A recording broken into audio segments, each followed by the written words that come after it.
The SIU says it will fast-track its investigation. It says a final report will be concluded and handed to the President by June the 30th. The controversial contract has received much media attention, and the SIU believes it is in the public's interest to wrap it up quickly. It's alleged the communications contract was awarded on an urgent basis without following due process during the hard lockdown.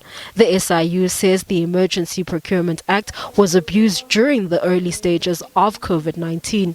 Treasury said, yes, you can deviate, but you must make sure that the companies are registered.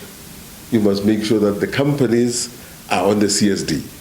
And they just didn't. They just, if you now follow this company, some of them are just houses, house addresses and so on. It is because people took advantage of this and they never thought that we will come looking. Because even if something is in an emergency basis, you've got to follow the constitution of this country.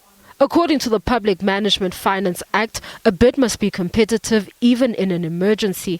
And one public management professor says it's easy for officials to contravene the PFMA if they do not familiarize themselves with its prescripts.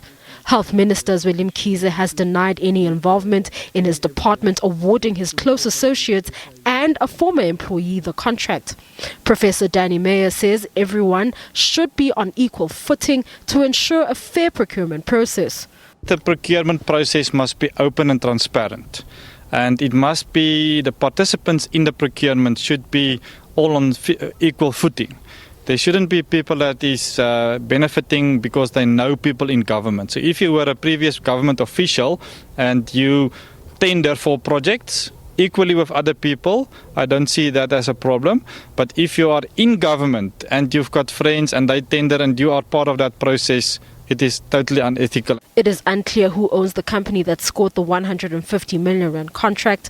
One of the directors has since laid criminal charges against 2 employees for allegedly embezzling 80 million rand from the business account. Balenhle Mthethwa, SABC News, Johannesburg.